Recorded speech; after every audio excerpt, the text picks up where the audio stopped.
Adjacent Podcast, a once-a-week update on all things food, family, community, gardening, whatever. We call it SideCar. If it has to do with the rituals around food and holidays, making food or taking it places, or remembering what we were eating during important times in our lives, we'll talk about it here. I am your host and bestie, Jen Coleslaw, coming to you from the soulless but sunny suburbs of Northern Virginia. Welcome to the middle of April, my friends.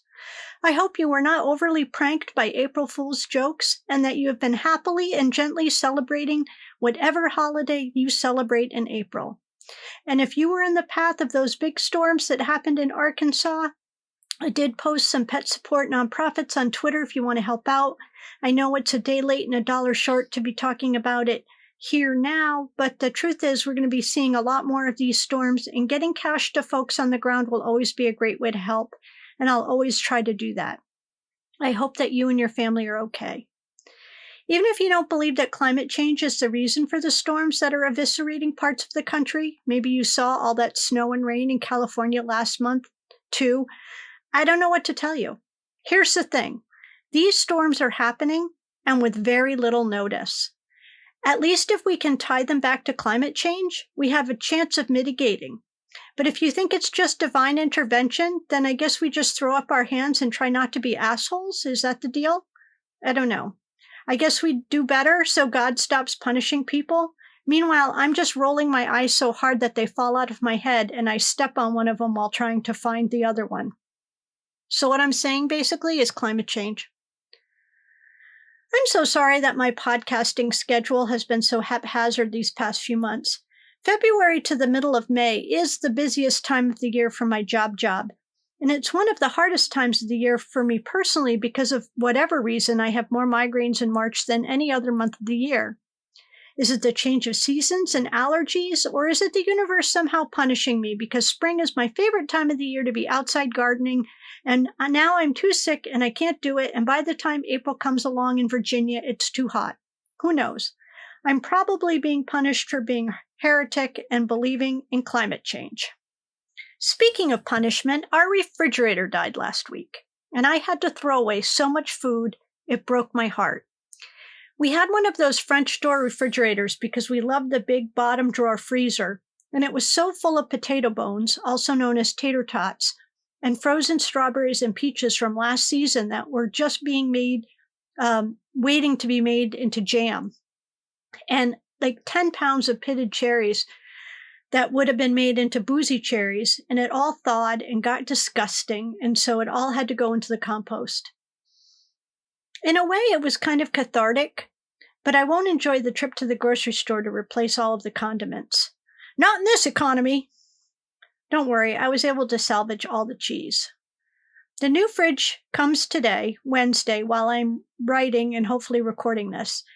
And this time we're getting a side-by-side, which has even more freezer storage and will allow us to organize it a bit better. We do have a big chest freezer, so there's really no excuse for not organizing our frozen food better. But because we had no fridge, we didn't do anything for Easter. In fact, we've been living on a combination of saltines and peanut butter and crappy fast food for the last 6 days. The good news is that the spring farmers markets have started, and there are strawberries! And they are definitely grown in a hothouse, though, because they aren't quite as sweet as the ones that would be grown outside, but still, strawberries! Outside strawberries should be showing up in the next few weeks, definitely. I've also picked up some tomato and hot pepper plants, and they're sitting in the greenhouse until we're past a frost-free date. I ended up not starting any plants of my own this year because I just have been so busy and I don't feel well, which just sucks. I hate it. But that didn't stop me from buying a small fortune of seeds. So if you find that you need some seeds, you should hit me up because I know many of you are still in northern places where you probably have plenty of time to still start seeds, so I can put some in the mail to you. I mostly have vegetable seeds, and they're mostly hot peppers and tomatoes, and lots of herbs. I probably will just self-sow a lot of the, or direct sow a lot of the flower seeds, which are mostly zinnias and sunflowers. And if you're wondering whether the bindweed my nemesis, survive the 6-foot deep dig out of the old sewer line? Yes, it did. And in the warmer weather, it has been growing at least 3 inches a day. I shit you not. So I went out there with some Roundup this weekend and I sprayed it because I'm just not going to fight with it this year. But I don't even know if Roundup will kill it. And I usually do not like to use chemicals at all. But there are 2 things that I will spray, and one of them is bindweed and the other one is poison ivy because Ben and I are both really allergic to it. Everything else I will pull up or I'll use my little butane flame thrower. A few things that we dug up in advance of that sewer work managed to survive, and a few things did not, and that's okay. I knew that would happen, and I was really pleased to see that the peace rose that Ben put in the greenhouse is doing so much better in the greenhouse than it has ever done in that spot by the front stairs, so I think I will not return it to the front and instead find a new spot for it. The black raspberries have partially come back. It looks like I lost maybe half of them, but that's fine because they'll just keep duplicating, multiplying. And the drift roses, of course, have all been fine. Things I'm thinking of adding to the garden. More fig trees. The brown figs that I have done so well that I think it's worth getting some more. The figs are a bit smaller than the ones we get at the store, but they're still perfect for making fig jam or just feeding the squirrels and the birds. The farmers market vendors often have really nice fig trees at a good price, so I might buy 3 more, but I need to just figure out where to put them. I would still like to get a pink dogwood tree, but the 2 that we've gotten in the past have just not survived in the heat and the sun of the front. So I think that unless we can find a good spot with a little protection, it isn't worth the investment, unfortunately. The big blue spruce that the sewer guys sheared 1/3 away off probably will not bounce back, so I will have to think about whether or not we'll replace that with something else. It's really nice having a Christmas tree type tree out there to put lights on in the winter, but it grew so fast, maybe because that sewer line was compromised, I'm not really sure, that it became too big for me to easily get lights on it. Oh, and remember those 200 daffodil bulbs that I planted in a trench from the big dig? About 20 of them came up. Maybe more will come up next year, who knows? Maybe it never got cold enough this winter. We had a really mild winter. And maybe the soil just got too compacted. The ones that did come up were so pretty. I got them from John Sheepers, which really has the best selection of bulbs. So the big overarching question is what to do with the front part that was dug up. I had wanted to do a raised bed, like a half circle from the walkway, but the time to have done that would have been last month when it was not so hot. To tie this whole segment together, I had just had so many migraines that nothing got done. So that's the garden update. And to take a page out of the Golden Ratio podcast, it's time for dog updates. So if you follow me on the socials, you know that we have a new dude living with us. He is a 3-year-old red golden retriever who can be quite a handful when he feels like it, and otherwise he's a dreamboat, and as we have now discovered, is heartworm positive. I'm going to document his treatment to really hammer home how important it is that people give their dogs heartworm preventative, because it is not at all a fun treatment for the dog or the dog parents, and it is not inexpensive. Unfortunately, he also came with kennel cough, which is highly contagious, respiratory infection, and now Waffles has it too. So both dogs are on a 14-day course of antibiotics, and once we're done, Big Red, or whatever his name is on that day, will go back to the hospital for his chest x-ray and his ultrasound of his heart to see how bad the heartworm is, and then we'll have a treatment plan, which we will probably start in the beginning of May. So aside from that, here's what we know about him. He loves tennis balls and tug toys, and he crates like a dream, and he loves to lean and snuggle, but he's also very leash reactive. He's very strong. He barks at women more than he barks at men, and he might want to eat a few of the dogs in the neighborhood. So definitely once we sort out his health care, we'll have to get some training because, as I mentioned, when he is good, he is so good. But when he's bad, he's handful, and he scares me a little bit because we're not used to having a dog like that. He did get to meet GR Mom last week when she came over for lunch, and I think he got the Golden Ratio seal of approval, and we are submitting an application to be a ratio-adjacent suburban cousin. And finally, in other news, On Sunday the 16th, my work will be all set up at Aslin Brewery in Herndon. So if you want to come by and get some of our special Earth Days beer, which is a coconut Hefeweizen, please come over. We'll have a petting zoo with a unicorn, axe throwing, not at the petting zoo, and other stuff. Plus, you can ask me anything about anything. Although I would stick with environmental questions, but you can certainly try to ask me anything.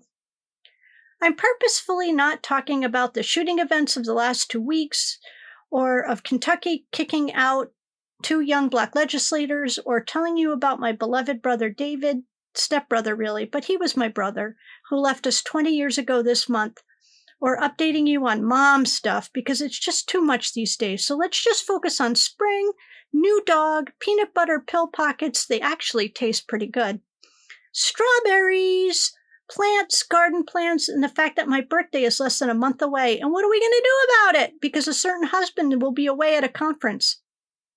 Oh, and food holidays. Let's do some food holidays because I feel like I've missed a whole bunch. I'm going to do all this week and next week on the off chance that I don't do a second podcast this weekend because I'm swamped with Earth Day stuff. Okay, today, April 12th is Grilled Cheese Sandwich Day, and if you listen to the 2 Chocolate Cake series, you know I have an excellent grilled cheese recipe. I love to chop tomatoes up and sometimes have super crispy bacon or sliced apple or pear with my grilled cheese. I think cheddar is the best cheese for a grilled cheese, but I also can be placated with American cheese. When I was visiting my pen pal Bev in Wales a few years ago, I was introduced to cheese toasties, which are like grilled cheese, but a little bit different, but oh my gosh, so delicious. I keep thinking about the cheese toasties. I think my favorite ones were the ones from Sainsbury's. Maybe grilled cheese should be my first meal once we get our fridge back. It's also Licorice Day, and I appreciate that it is not everyone's favorite candy or flavor, but I am a big fan. And let me tell you a little story about the power of suggestion. When I was a little person, my sister Catherine had me convinced that I preferred the black jelly beans to any other colored jelly beans, so she'd give me all the black ones and take all the red ones, and now I really do love black jelly beans. I love those licorice pastilles that are like multicolored little mini Good and Plenties. I love the European licorice with the sea salt. What I don't like is fruit-flavored licorice, which is just licorice-looking but doesn't actually taste like licorice at all. So Twizzlers, basically, red Twizzlers, or red vines. Thursday, April 13th is Peach Cobbler Day, and no, it isn't. Peach Cobbler is a day in July when peaches are fresh. I'm going to make it Restock Your Freezer Day with all kinds of new stuff. Friday is National Pecan Day, and again, if you listen to 2 Chocolate Cakes, I have an excellent pecan pie recipe in there.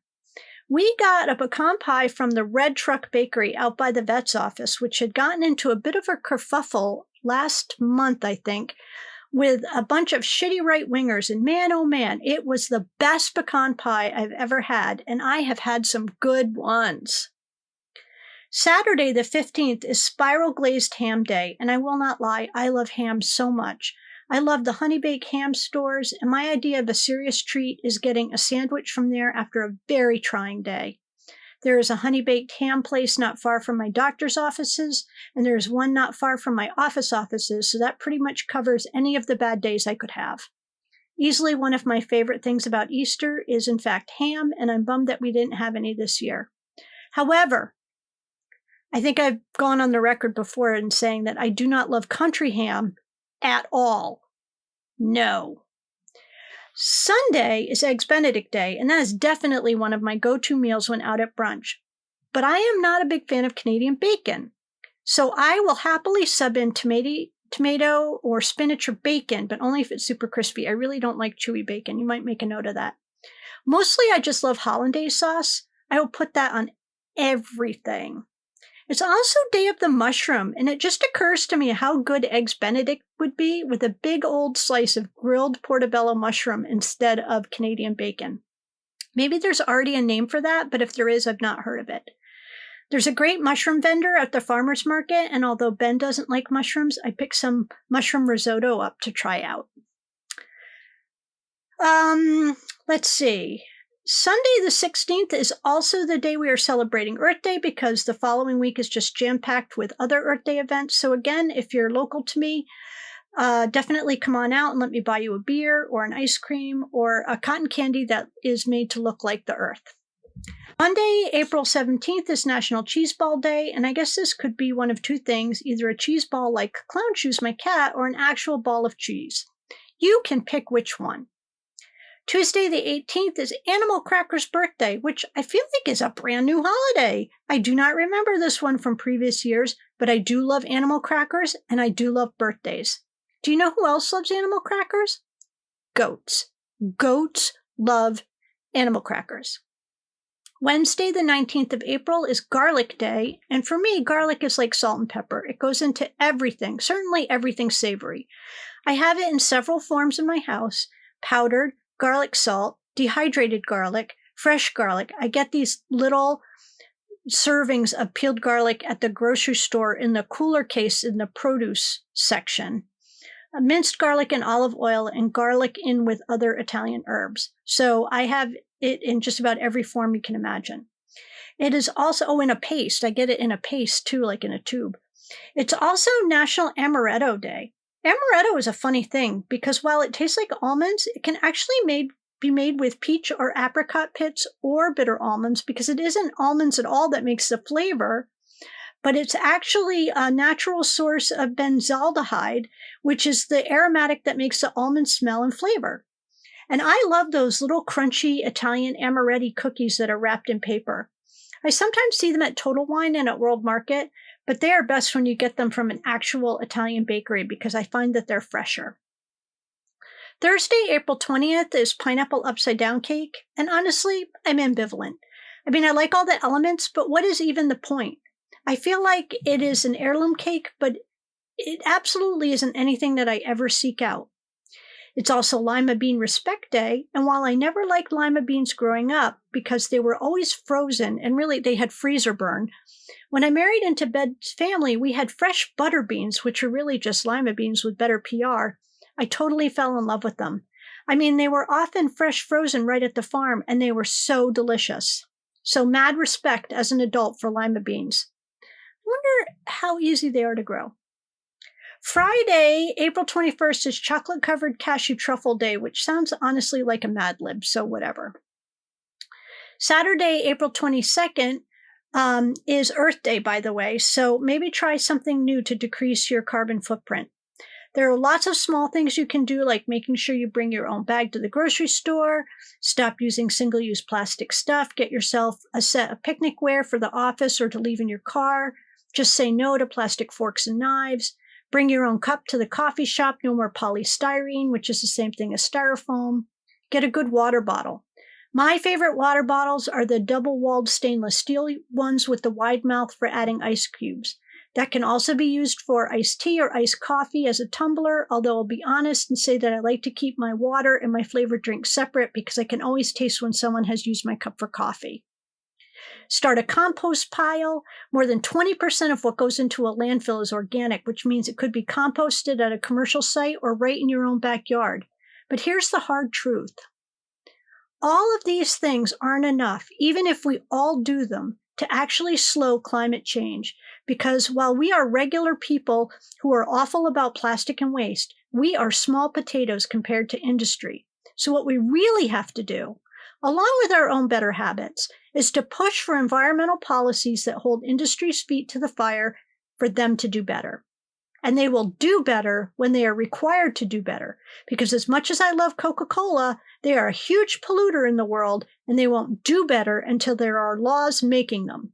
So call your elected officials, write letters, understand the issues, get up to speak at town meetings. You can do it. I know you can. And if you do it, you'll be rewarded with jelly beans, because it's also National Jelly Bean Day. Yay! I do love me some jelly beans. And I know I've said it here before, my favorites are Brock's Jelly Beans, and I sure wish they'd sponsor me. And by sponsor, I mean just send me a bag of jelly beans every few weeks. Sunday the 23rd is National Cherry Cheesecake Day, and that gets 2 thumbs up from me, and I'm pretty sure the very first cheesecake I ever had as a kid was in New York City with a big puddle of cherry pie filling on top. Yum. It's also National Picnic Day, and here are some of the things I love in my picnic basket. Fruit salad, deviled eggs, sandwiches of almost any type, but not peanut butter and jelly because that's just not fancy picnic food. Maybe cream cheese and olive, or brie and apple, or ham and brie, or turkey and Swiss, with a super thin apple slices, or even egg salad, or mozzarella and tomato. But I really do love egg salad. Potato salad, macaroni salad, tomato and cucumber salad with those little mozzarella balls in balsamic vinegar, and olive oil. Cookies, cupcakes, and brownies, potato chips, an assortment of fizzy beverages, cloth napkins, and all of my best friends. Okay, lovies, that's it for food holidays. I hope that wherever you are, the weather is lovely and you're getting some vitamin D. If it's not lovely, then please get some vitamin D at the pharmacy because we could all need it. We could all use it. We need it. Thanks for listening. Please keep rating and recommending the podcast. And if you like the content and want to support the work and get little extras now and then, you can do so by subscribing to the Patreon, which you can find at patreon.com/2chocolatekes.